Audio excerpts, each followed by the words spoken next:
कैसा लगा नदीम से संजय लीला बंसाली का सफर? मेरी तो इतनी हैसियत नहीं है कि मैं संजय लीला बंसाली के साथ रिलेशन रख पाता। हम अच्छा काम जब भी करते हैं तारीफें होती हैं। शूटिंग जो होती है वो पेपर पे होती है पहले, और हम सिर्फ जाके इम्प्लीमेंट करते हैं। Correct correct. नीरज पांडे जी जो हैं हिंदुस्तान के बहुत बड़े डायरेक्टर हैं, उनके साथ शिवम नायर भी उसको डायरेक्ट कर रहे थे स्पेशल ऑप्स को।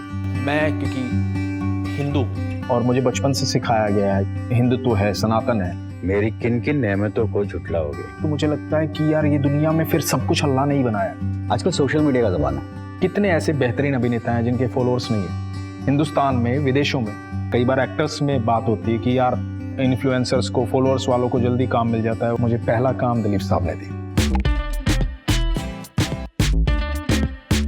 हम लोग हिजरत करके एक ऐसे शहर में आए जहाँ हमारे खून के नहीं दिल से रिश्ते बनते हैं। जिंदगी यहाँ इतनी तेजी से चलती है जैसे कि हवा।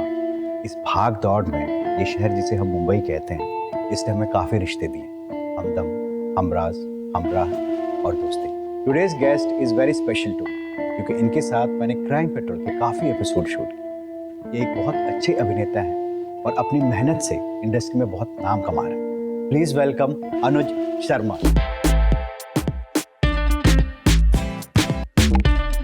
Hello brother, how are you? कैसे आप? बहुत बढ़िया। तो अनुज, कैसा लगा नदीम से संजय लीला बंसाली का सफर? Nice question actually. ये सफर बहुत आनंद भरा रहा है और आपके साथ इतना बेहतरीन काम किया है ना, और वो एक वर्कशॉप थी जो आगे के लिए तैयार कर रही थी। तो जब हम लोग साथ में काम करते थे उस समय हमें पता है कि सब कुछ जल्दी जल्दी होता था, बहुत सारे सीन होते थे, तो तैयारी फटाफट करनी होती थी। वो स्विच ऑफ स्विच ऑन वाला जो काम था। हाँ, हमने तो 20-20 सीन्स नॉन स्टॉप एक दिन में 12 घंटे में हमने किए हैं। तो वो एक्चुअली तैयारी थी महायुद्ध की। महायुद्ध की। तो ये उसी की देन है। बहुत अच्छा लग रहा है सच में। वेरी नाइस यार। मैंने हीरा मंडी देखी यार, क्या काम किया है यार, मजा आ गया। मुझे ये बताओ, फेम एंजॉय कर रहे हो?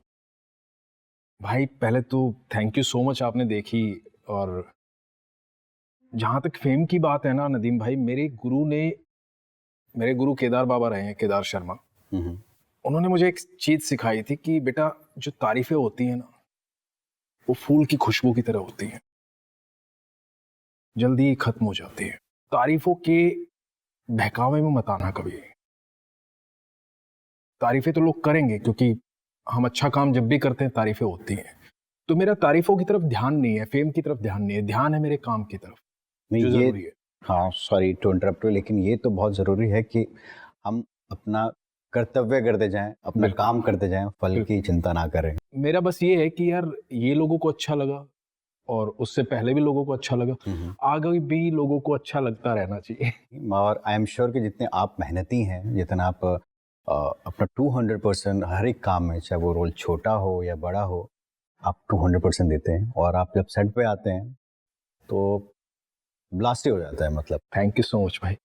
और मुझे उससे याद भी आया, छोटा बड़ा रोल से आपने नीरज पांडे के साथ स्पेशल ऑप्स किया था जी। उसकी मुझे कुछ तो कहानी जो थोड़ी सी याद है वो जाननी है। वो मैं चाहता हूँ कि आपके फैंस जाने कि कैसा था वो सफर। क्या था कि वेब सीरीज का दौर नया नया स्टार्ट हुआ था, हम क्राइम पेट्रोल करते थे, तो क्राइम पेट्रोल के अलावा कुछ किया भी नहीं था। 10 साल क्राइम पेट्रोल किया, आप लोगों के साथ इतने सारे एपिसोड्स किए, तो फिर सीरीज का दौर आया। अब नीरज पांडे जी जो हैं हिंदुस्तान के बहुत बड़े डायरेक्टर हैं, नो डाउट, बहुत बेहतरीन सिनेमा उन्होंने बनाया। उनके साथ शिवम नायर भी उसको डायरेक्ट कर रहे थे स्पेशल ऑप्स को। उनके लिए मैं नया था, क्योंकि मुझे नहीं लगता वो क्राइम पेट्रोल देखते होंगे, या देखते होंगे तो मुझे पहचानते होंगे। तो उन्होंने ऑडिशन के जरिए मुझे कास्ट किया था। अब हुआ ये था कि एक रात हम शूट कर रहे थे, तो जो मेरा सीन था उसके लिए पर्टिकुलर 3 घंटे का समय निकाला गया था कि 3 घंटे में इस सीन शूट होगा। ओके। लेकिन उससे पहले वाला जो सीन था उसको शूट होने में काफी देर लग गई। तो मेरे सीन के लिए सिर्फ 1.25 घंटा बचा। Oh my God. और 1.25 घंटे के बाद दिन निकलने वाला था, क्योंकि ये रात को शूट कर रहे थे और अगले दिन सबकी फ्लाइट थी। ओके। तो अब वो जो सीन था उसमें विनय पाठक जी का और मेरा सीन था, और काफी लंबा सीन था वो। जैसे मेरी 15-20 लाइनें थी, विनय जी की 2-3 लाइनें थी।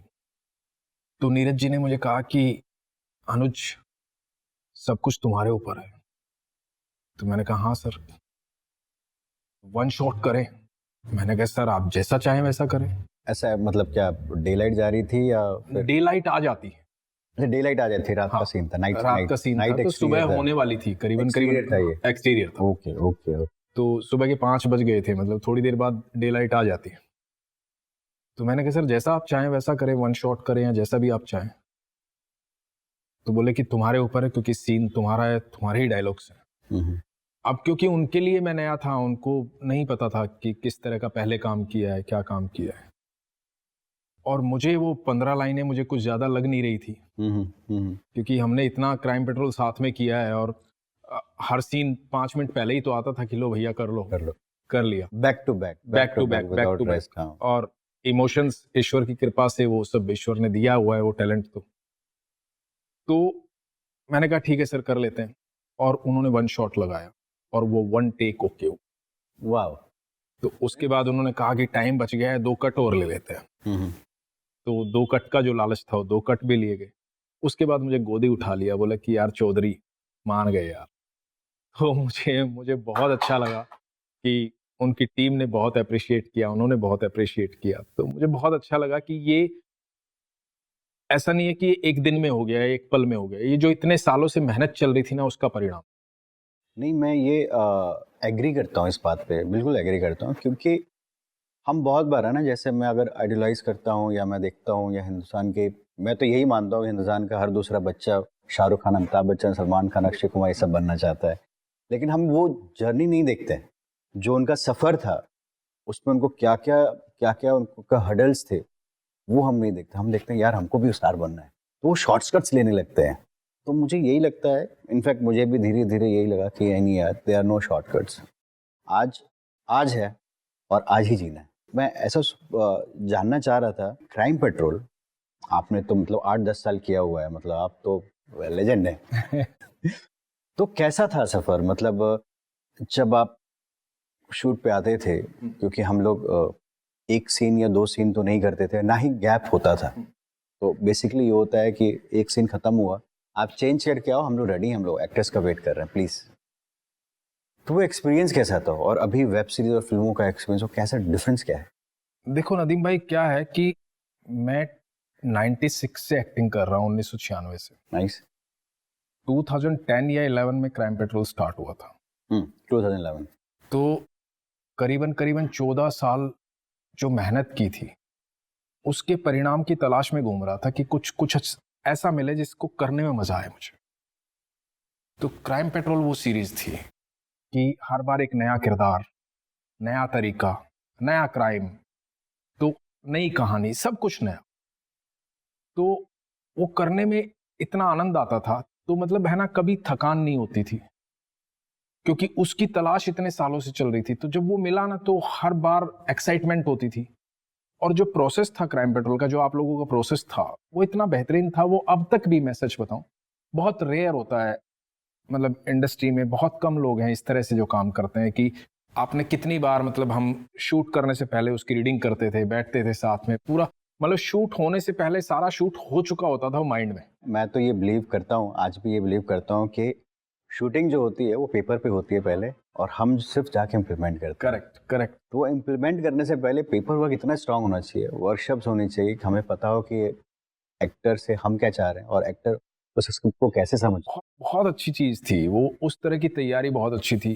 तो इसलिए मैंने, है ना, उन 10 सालों के बीच में कभी ऐसा तलाश नहीं किया, कभी टेलीविजन करने की इच्छा नहीं हुई। मुझे लगता था कि हर बार तो एक नया किरदार आ रहा है, और जल्दी से आकर के वो 3-4 दिन में सिमट जा रहा है।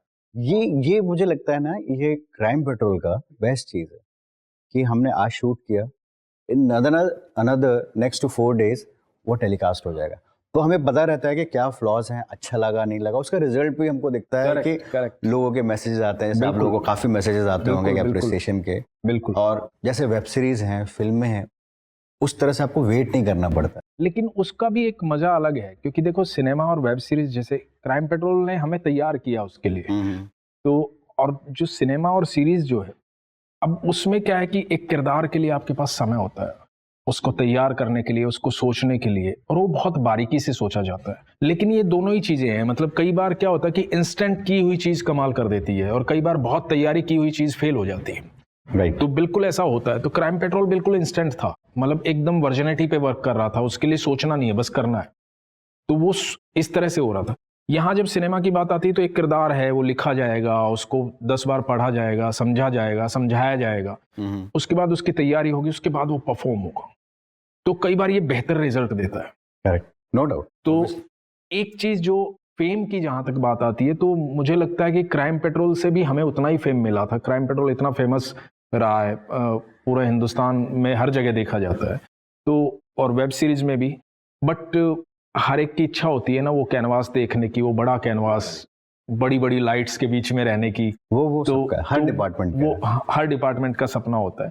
तो वेब सीरीज ने और सिनेमा ने वो सपना पूरा किया है एक्चुअली। मुझे इस बात से ना एक और चीज याद आई कि कुछ जब एक्टर से मैं मिलता हूँ, वो ये कहते हैं कि यार क्राइम पेट्रोल करके ना, मतलब वो आप एक्सप्लॉइट हो जाते हो, तो फिर वेब सीरीज या फिल्मों में काम करना मुश्किल हो जाता है, काम नहीं मिलता है। तो आपको लगता है कि ये सही है? यार ये बातें मैंने बहुत सुनी और बहुत साल सुनी। जब हम क्राइम पेट्रोल कर रहे थे ना, तो हमेशा ऐसा लगता था, और ये सोच करके मैंने देखा है मेरे बहुत सारे साथियों ने प्रयास ही करना बंद कर दिया कि वो क्राइम पेट्रोल के अलावा बाहर जाके प्रयास ही नहीं करते थे कि कहीं जा करके अपना टेस्ट दें या कहीं जा करके ट्राई करें कि हमें अच्छा काम मिले, अच्छे तरीके से काम मिले। क्योंकि मन में बैठ गया था कि क्राइम पेट्रोल करने के बाद टीवी नहीं मिलेगा, सिनेमा नहीं मिलेगा, वेब सीरीज नहीं मिलेंगी। बट ऐसा कुछ है नहीं। आप ये देखिए कि मैंने तो क्राइम पेट्रोल के अलावा कुछ किया ही नहीं। तो उसके बाद मेरी यात्रा देखो तो मुझे ऐसा लगता है कि आप एक एक्टर हैं, अभिनेता हैं, या आप एक टेक्नीशियन हैं, आपको अपने काम से मोहब्बत होनी चाहिए।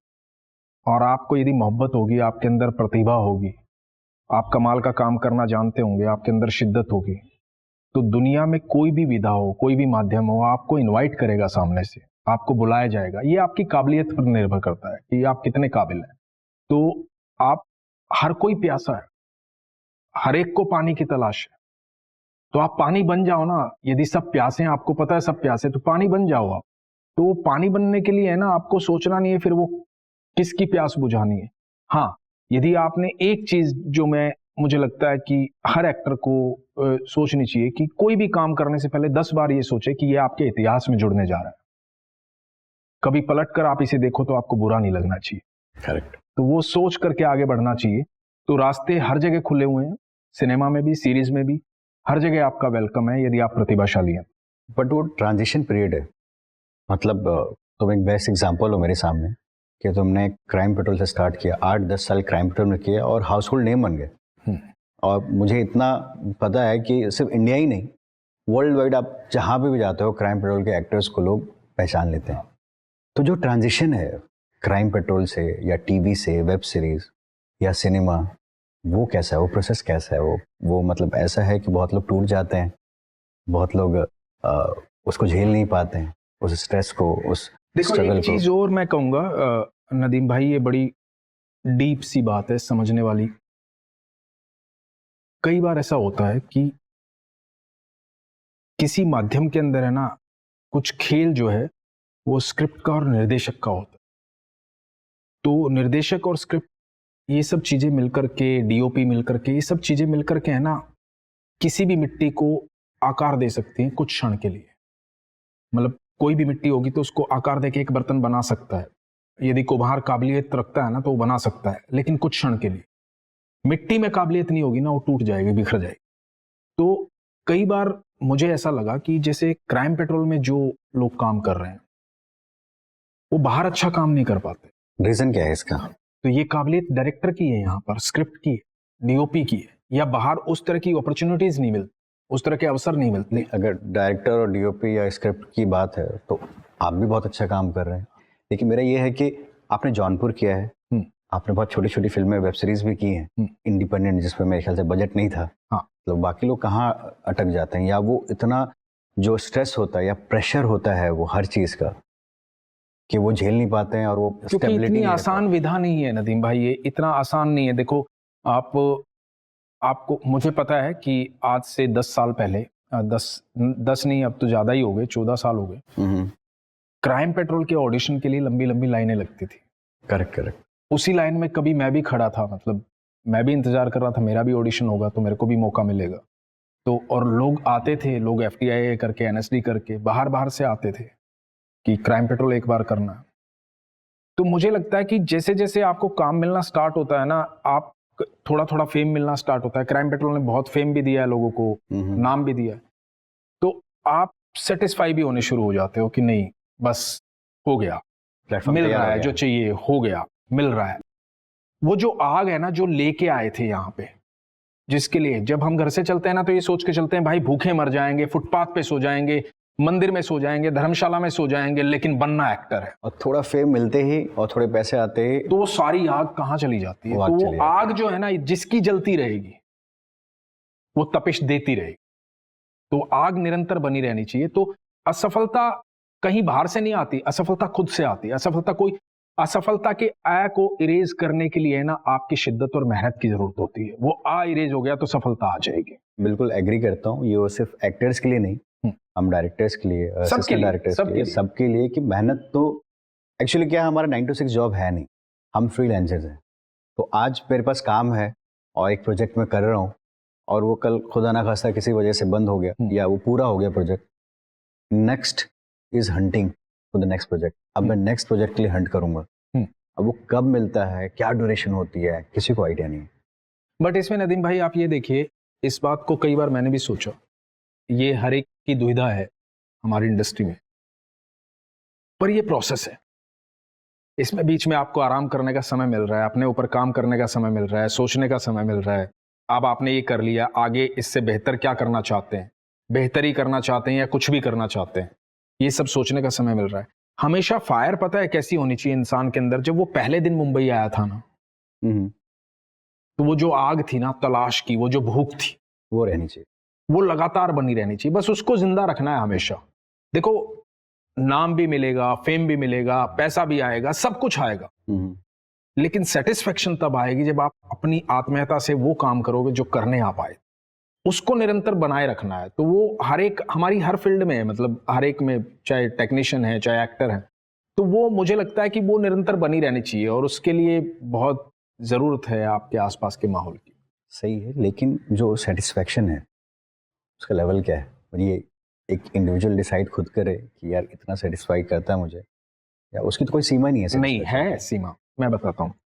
देखो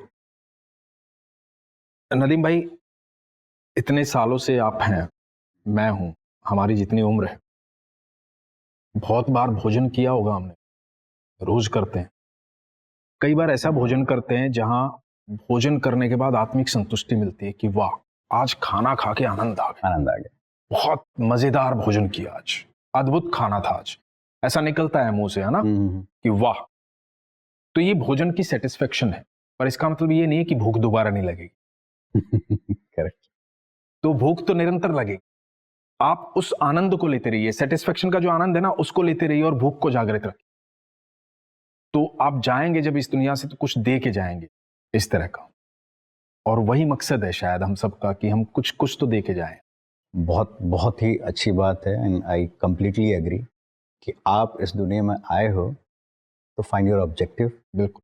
और अगर ऑब्जेक्टिव नहीं भी मिल रहा है तो आपकी नीयत ऐसी होनी चाहिए कि यार मैं आया हूँ कुछ अच्छा करने के लिए, क्योंकि कल किसके पास है, कौन कब तक है, पता नहीं है। बिल्कुल। बट आपने जो किए, आपने जो कर्म किए, वो शायद लोगों को याद रहे। आपका चेहरा भूल जाए लेकिन वो शायद याद रहेगा, and may be you can make a difference in the society. लेकिन ये जो बातें जो तुम कर रहे हो फिलॉसफी की, यही है, एक उसमें दो चीज़ें पूछनी है। एक, तो तुम काफ़ी स्पिरिचुअल हो, तुम्हारा एक यूट्यूब चैनल भी है। जब मैं रिसर्च कर रहा तो मैंने देखा अरे भाई इन्होंने तो इतने सारे वीडियोस बनाए हैं, और उस यूट्यूब चैनल में जो इनफैक्ट मैंने इंस्टाग्राम पे भी, तुम्हारे इंस्टा हैंडल पे भी मैंने बहुत बार देखे, उसके ग्लिम्सेस देखे, मैंने बहुत बार लाइक भी किया। नदीम भाई, एक तो वो कहानियां नरेट करता हूँ जो लोगों के साथ घटित हुई होती हैं, जो एक्सपीरियंसेस उनके हैं, जो इमोशंस ईश्वर के साथ उनके हैं, तो वो मैं नरेट करता हूँ। और मैं हर चीज को मानता हूँ, हर धर्म को मानता हूँ, हर रीति रिवाज को मानता हूँ, हर तरीके को मानता हूँ। मतलब मैं सबको समभाव से, स्वीकार्य भाव से स्वीकार करता हूँ। तो मेरी नजर में कुछ गलत नहीं है। उसका एक कारण है। मुझे ऐसा लगता है हमेशा कि मैं जब अकेला था इस शहर में, हम जब शुरू में आते हैं शहर में तो अकेले ही होते हैं, कोई दोस्त नहीं होता, दोस्त बनने में समय लगता है।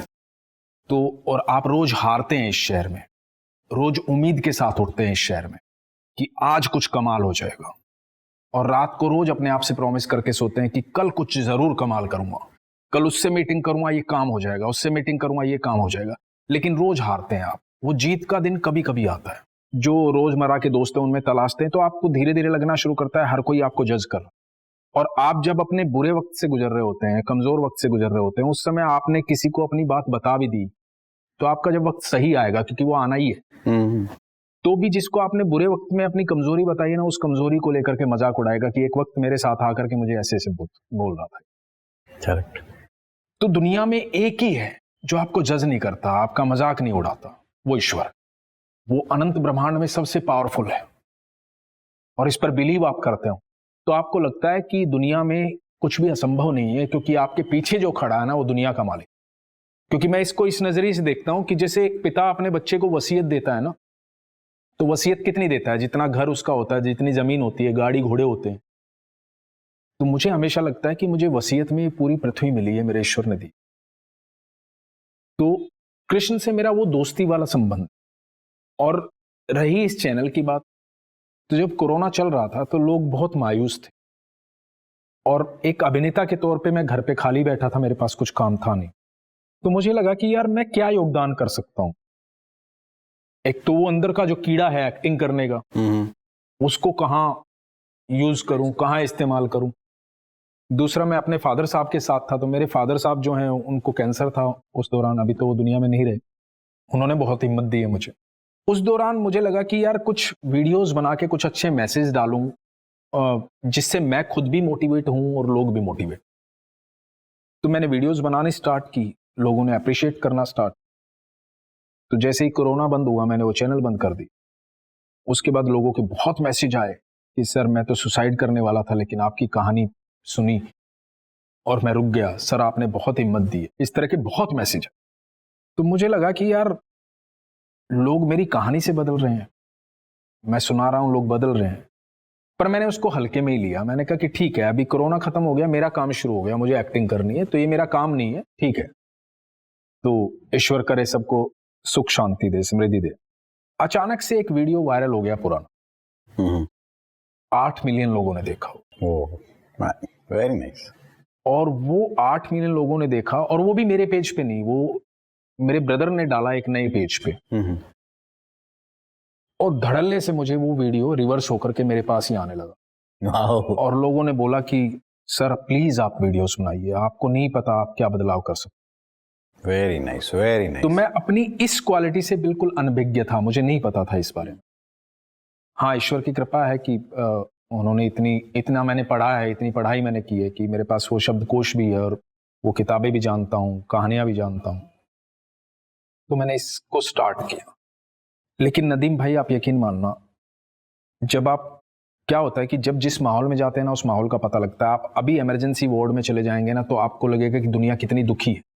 किसी का एक्सीडेंट हो रहा, किसी का पैर टूटा, किसी का हाथ टूटा, कहीं लहू बह रहा। शमशान चले जाएंगे तो आपको लगेगा कि लोग तो रोज मर ही रहे हैं। करेक्ट। तो जिस माहौल में आप जाएंगे ना, उस माहौल के बारे में आपको पता लग जाएगा, आप वैसे हो जाओ। तो मैं जब लोगों से मिलने लगा और लोगों से बात करनी स्टार्ट की मैंने, कि आपने ईश्वर को देखा है, आपने ईश्वर को महसूस किया है। और लोगों ने जब अपने अपने जो अनुभव थे मुझे भेजे, मैं हैरान रह। मेरा कृष्ण के प्रति प्रेम जो था, वो मुझे लगता था कि मेरा और उसका प्रेम है बस। पर दुनिया कितना प्रेम करती है ईश्वर से। और मैंने हर मजहब के व्यक्ति से बात की, क्योंकि मेरा मानना यह है, यदि मैं तो हूं और मुझे बचपन से सिखाया गया है कि मैं जो हिंदुत्व है, सनातन है, मेरे भगवान है जिनकी मैं पूजा करता हूं, तो उन भगवान को जब मैं जानता हूं तो मुझे पता लगता है कि पूरे अनंत ब्रह्मांड को इन्होंने रचा है। तो जब ये बात, सिर्फ ये लाइन में जानता हूं ना कि अनंत ब्रह्मांड को इन्होंने रचा है, तो मुझे लगता है कि दुनिया की कोई भी जाति, कोई भी धर्म, कोई भी मजहब, जो कोई भी है, वो इन्हीं का रचा हो। तो मुझसे अलग कोई नहीं है, भिन्न कोई नहीं है, कहीं भी विरोधाभास नहीं है, क्योंकि सब कुछ इन्होंने ही बनाया। और ऐसे ही जब दूसरे मजहब के लोग ये सोचते हैं कि ये दुनिया अल्लाह ने बनाई है, तो मुझे लगता है कि यार ये दुनिया में फिर सब कुछ अल्लाह ने ही बनाया है, हम सब भी अल्लाह ने ही बनाए, तो सारी दुनिया एक ही है, एक ही ईश्वर की बनाई हुई है। तो मुझे लगा कि जब एक ईश्वर ने इतनी दुनिया रच दी है तो ये इतना बड़ा परिवार है। करेक्ट। इस परिवार के अंदर यदि प्रेम बढ़ जाए, सिर्फ प्रेम बढ़ जाए, तो दुनिया बदल सकती है। तो मैं उस प्रेम को बढ़ाने का प्रयास कर रहा हूं बस। लेकिन जब आप स्ट्रगल कर रहे हो तो या ट्रांजिशन कर रहे हो तो अगर हमारी इंडस्ट्री में जान पहचान हो, जिनको हम जानते हो, तो क्या वो स्ट्रगल बेहतर होता है? इस बात को मैं ऐसे समझाऊंगा कि आपने रेस में हिस्सा लिया है, आप ट्रैक पे भाग रहे हैं, आपके जो 7 लोग भाग रहे हैं, 50 लोग, 100 लोग, जितने भी लोग भाग रहे हैं, आपको उनसे दोस्ती करके या रिलेशन बना करके क्या बेनिफिट होने वाला है? क्योंकि रेस तो आपको दौड़, करेक्ट, जीतना सिर्फ आपको है। ये सब अपनी अपनी हिम्मत से रेस दौड़ रहे हैं, आप भी अपनी हिम्मत से रेस दौड़ रहे हैं, तो किसी से संबंध बना के कुछ नहीं हो। हाँ, आपको अपने विचारों का आदान प्रदान करने के लिए एक दोस्त के तौर पे कोई चाहिए, तो वो दोस्ती तो सबकी होनी चाहिए। लेकिन आप ये सोचे कि रिलेशन से काम मिलता है, तो मैं सिर्फ इस पे इतना कहना चाहूंगा जो मेरा एक्सपीरियंस है कि भाई मुझे ये बताओ कि यार मेरी तो इतनी हैसियत नहीं है कि मैं संजय लीला बंसाली के साथ रिलेशन रख पाता, कि मैं उनको रोज good morning sir, good evening sir, sir कैसे हैं सर, मुझे काम दीजिए, इस तरह का तो मैं हैसियत ही नहीं रखता था, है ना। तो ये रिलेशन से काम नहीं मिला, ये मेरे दौड़ने से जो मुझे जीतना है, मेरी प्रतिभा को उन्होंने देखा, उनको लगा कि नहीं यार ये अच्छा एक्टर है। पहले काम किया था एक सीन का गंगूबाई, एक सीन पद्मावत, उसके बाद उनको लगा कि नहीं ये काबिल है और इसको यहाँ पहुंचाया जा सकता है। ये ईश्वर की कृपा है मुझ पर कि उनके दिमाग में ये बात आई और उन्होंने सोचा और उन्होंने इतना बड़ा गेम खेला मुझे लेकर के। तो मुझे लगता है कि रिलेशन से नहीं होता, आप सिर्फ अपनी प्रतिभा पे काम करते रहिए, वो कभी ना कभी साउंड जरूर आएगा उसका मार्केट में। जिस रेस कोर्स में सारे घोड़े दौड़ रहे हैं, उस रेस कोर्स में एंट्री के लिए अगर मैं बाहर से आता हूँ, मुझे उस दरवाजे में भी घुसने नहीं दिया जाएगा। लेकिन अगर कोई ऑलरेडी जानकार है, जो इस रेस कोर्स के बारे में जानता है, उसके रिलेटिव्स हैं, उसके दोस्त यार हैं, उसके लिए तो बहुत आसानी होगी उस रेस कोर्स में पार्टिसिपेट करने के लिए। देखिए नदीम भाई, बहुत सारे ऐसे लोग हैं जिनको आप भी जानते होंगे, मैंने भी सुना है कि जिनके पास ये सहूलियत है कि वो रेस के अंदर जा सके, वो द्वार उनके लिए खुल जाता है। लेकिन क्या वो रेस में दौड़ करके जीत पाए या जीत पाएंगे निश्चित है? कोई निश्चित नहीं है, क्योंकि प्रतिभा का होना जरूरी है। आप ट्रैक पे तो आ जाओगे, लेकिन आपके अंदर दौड़ने की क्षमता है कि नहीं? यदि आपको अंदर नहीं घुसने दिया जा रहा तो कोई बात नहीं, आपकी क्षमता कोई आपसे छीन नहीं सकता। आप बाहर दौड़ो, बाहर दौड़ो, यस। जब आप बाहर दौड़ोगे ना, तो अंदर वाले खुद देखने आएंगे कि बाहर कौन दौड़ रहा है, जो अंदर नहीं दौड़ पा रहे हैं बाहर कौन दौड़ रहा है, इसको लाओ, ये ट्रैक का हकदार है।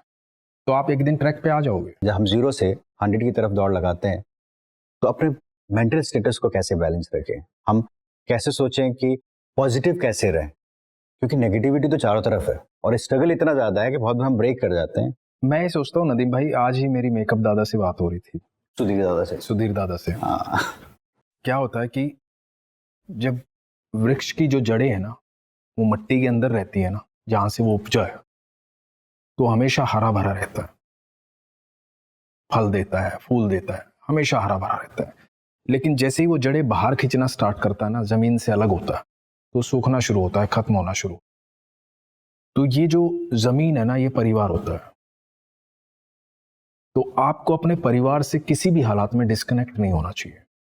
आपका परिवार जो है, एक वो परिवार जहां आपने जन्म लिया, एक वो परिवार जिसको आपने बनाया इस दुनिया में आके, दोस्त, तो वो परिवार से डिस्कनेक्ट नहीं होना चाहिए।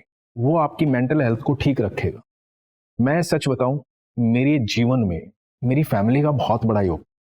मैं जहां जहां हारा, जहां जहां मुझे लगा कि नहीं अभी गिर जाऊंगा, वहां मेरे पिता ने संभाला, मेरी माँ ने संभाला, मेरे दोनों भाइयों ने संभाला, मेरी बहन ने संभाला, मेरी पत्नी ने संभाला, इवन मेरे बेटे ने संभाला। मेरे परिवार ने बहुत योगदान दिया।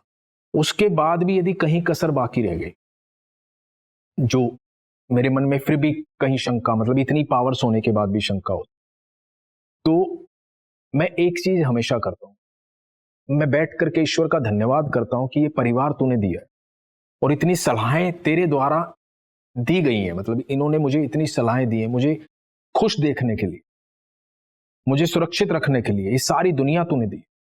तो मैं उसका शुक्रगुजार होता हूं, और जब मैं उसका शुक्रगुजार होता हूं ना, तो मेरे को बड़ी आत्मिक रिलीफ मिलता है, बड़ी शांति मिलती है। और मुझे आगे जाने की पावर मिलती है। तो सबसे जरूरी चीज है कि आपने जो कमाया है ना, जो जो आपकी धरोहर है, उस पर भरोसा रखो। जहां से आप निकल कर आए हो ना, उस पर भरोसा रखो। वो यदि आपने साथ रखा ना, परिवार साथ रखा, तो मैं सच बताऊं, आप दुनिया में कहीं हार ही नहीं सकते। मेरी किन किन नेमतों को झुटलाओगे? मैं भी अपने परिवार से बहुत जुड़ा हुआ हूँ और मुझे लगता है कि इनफैक्ट जब मैं असिस्टेंट डायरेक्टर हुआ करता था मुंबई में, ऑब्वियसली हम लोग काम खाने पीने का बड़ा बड़ा टेंशन रहता था। घर पे मेरी भतीजी का बर्थडे है, कोई शादी में जा रहा है, कुछ हुआ, कभी ऐसा लगता था क्या कर रहा हूँ मैं यार, मतलब मैं अपने परिवार से दूर हूँ। मैं ये छोटी छोटी चीजें मैं हूँ ही नहीं। तो जो मैं स्ट्रगल कर रहा हूँ, भूखा प्यासा रह रहा हूँ, ये वर्थ है कि नहीं है, या मैं उनके साथ ही जाके रह लूँ? बिल्कुल है, वर्थ है। वो फिर वही बात आती है कि एक पेड़ जो है ना, वो बड़ी मेहनत करके बड़ा होता है, समय लगता है, फिर फल आता है। जो फल आता है, उस फल को पेड़ नहीं खाता है, उसको बाहर से कोई आता है, वो खाता है। उसकी असंतुष्टि होती है, उसको कुछ सांसें मिलती हैं, उसको खाने के बाद वो खुश रहता है, उसका जीवन बढ़ता है। परिवार आपको तैयार करके संस्कारों के द्वारा इस दुनिया के लिए तैयार करता है कि जाओ, अब ये जो पूरी दुनिया है ना, जिस पर ईश्वर ने भेजा है, इस पर जिस काम के लिए आए हो ना, वो काम करो, उनसे जुड़ो। अब परिवार को और बड़ा बनाओ। अब परिवार सीमित नहीं है 10 लोगों में, 15 लोगों में, अब परिवार करोड़ों अरबों लोगों का हो गया। इसकी जिम्मेदारी निभाओ। तो बिल्कुल वो जिम्मेदारी निभाते वक्त ये शंका नहीं करनी चाहिए कि मैं क्या खो रहा हूं।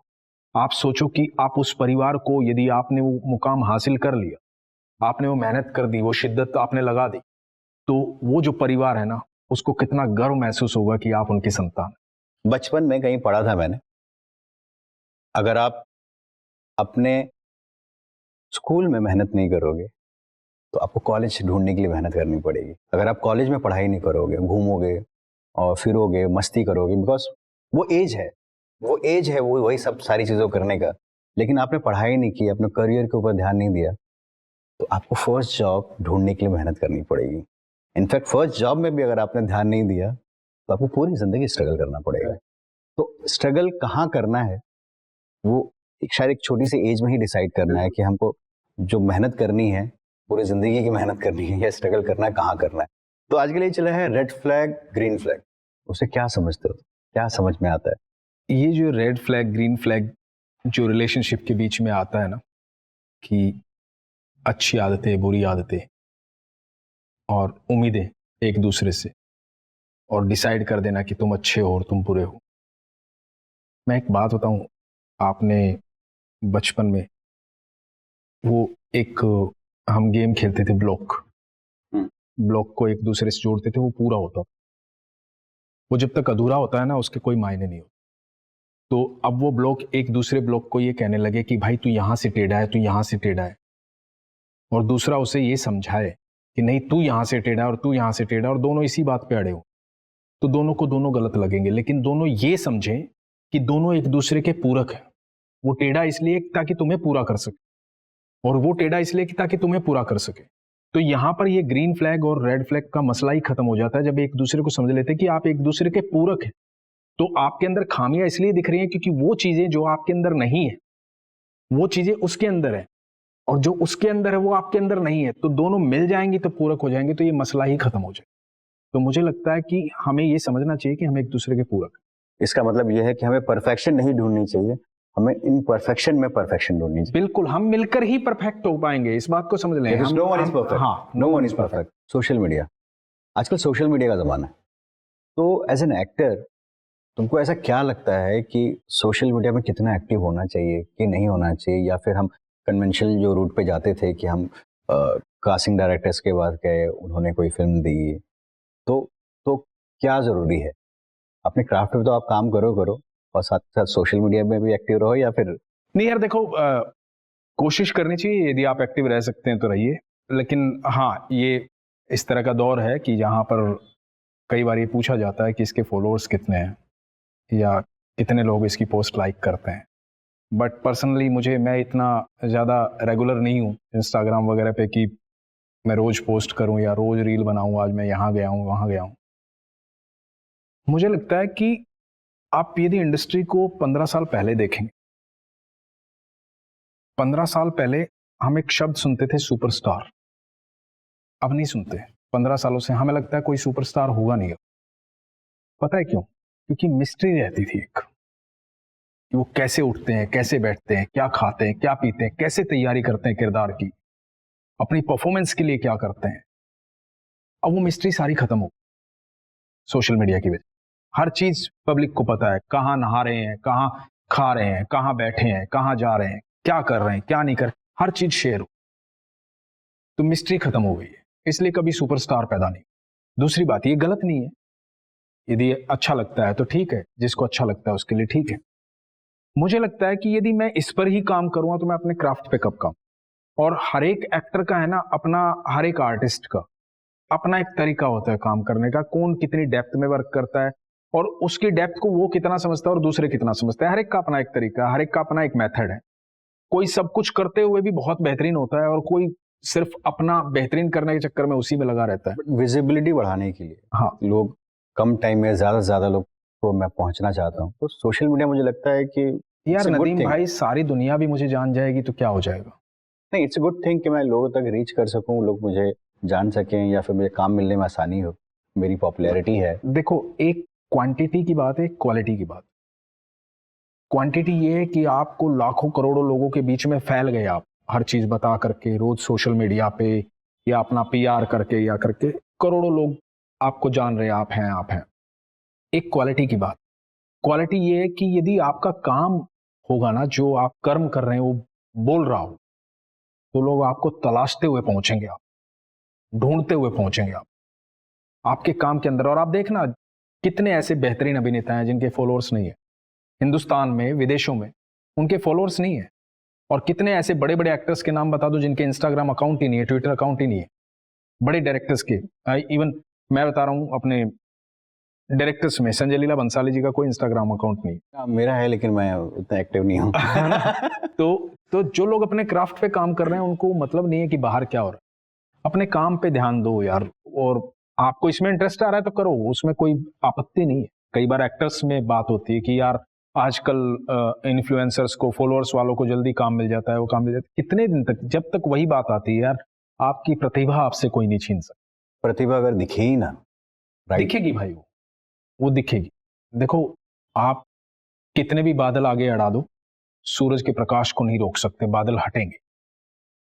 और इंतजार का जो प्रोसेस है ना भाई, वो इंतजार का प्रोसेस इस नेचर का प्रोसेस। 8 महीने बादल इंतजार करते हैं कि मेरे 4 महीने आएंगे तो मैं बरसूंगा भाई।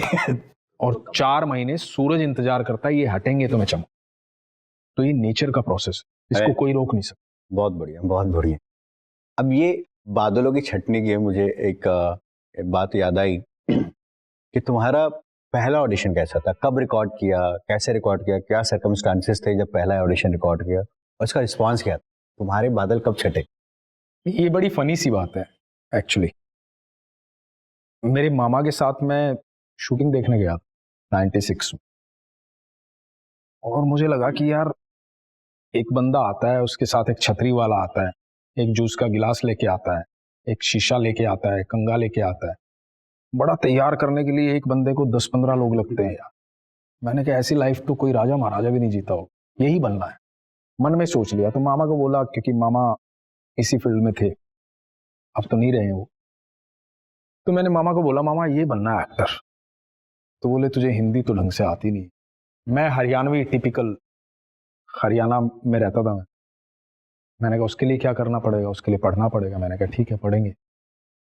अब सर मैंने पढ़ना स्टार्ट किया, और आप यकीन मानना मैंने अपने जिंदगी में बहुत पढ़ाई की है, बहुत पढ़ाई की है। मतलब मेरी, यदि हरियाणा में मेरे घर जाओगे तो मेरी खुद की लाइब्रेरी है, इतना पढ़ा हूं मैं। ओह वाह, नहीं वो दिखता है एक्चुअली। तो उसके बाद मुझे लगा कि यार मुझे खुद से ढूंढना पड़ेगा कैसे एक्टर बनना है। तो अखबार में, पंजाब केसरी अखबार होता था उन दिनों, अखबार में ऐड आती थी अभिनेता बनने के लिए, सीरियल में काम करने के लिए, ये करें वो करें। तो हरियाणा में मैं रहता था, दिल्ली का एड्रेस था। तो मैं गया उस एड्रेस पे, जा करके मैंने बोला कि मैं एक्टर हूँ, क्या क्या किया है। मैंने कुछ नहीं किया, फ्रेश। तो बोले कि ठीक है, एक ऑडिशन दो। मैंने कहा बताओ। तो एक अमित जी का एक डायलॉग था किसी फिल्म का, वो याद किया। मेमोरी मेरी शार्प थी, शुरू से है, तो याद करके परफॉर्म किया। उन्होंने बोला बहुत अच्छा परफॉर्म किया। मैंने कहा ठीक है, थैंक यू। तो मैं काम का इंतजार करने लगा, अब काम आएगा तब काम आएगा, तो कोई काम नहीं आया।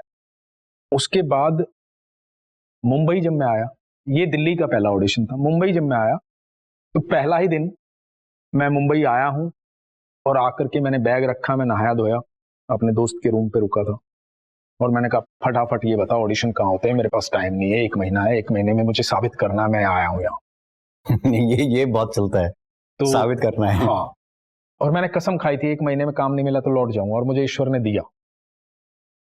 तो मैं ऑडिशन देने गया। एक शो आता था उन दिनों, जस्सी जैसी कोई नहीं। मैं इनफैक्ट अभी रिसेंटली गौरव गिरे के साथ काम किया था मैंने। अच्छा, बहुत ही सज्जन आदमी है, मजा आया उनके साथ काम करके। तो वहां बंगले में भीड़ लगी हुई थी और मैं ऑडिशन देने गया। ऑडिशन दिया मैंने मेरे दोस्त के साथ। डायरेक्टर जो थे वहां पे, आप यकीन मानना नहीं भाई, मेरा पहला दिन था, पहला ऑडिशन था। उस बंदे ने आके मुझे गोदी में उठा लिया। उसने कहा था कि भाई तुम डिजर्व करते हो यहाँ।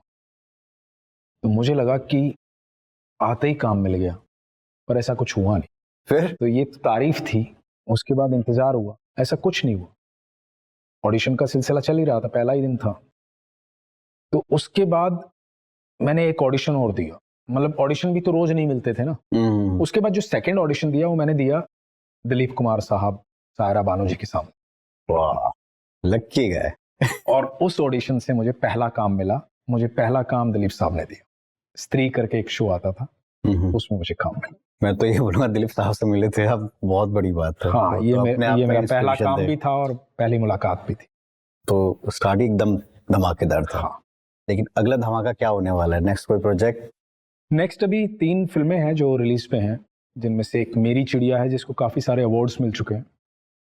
तो उस फिल्म में करीबन 60 मिनट अकेला हूं मैं। वाह, फुल लेंथ फिल्म है, 60 मिनट सोलो परफॉर्मेंस है, सर्वाइवल पे है फिल्म।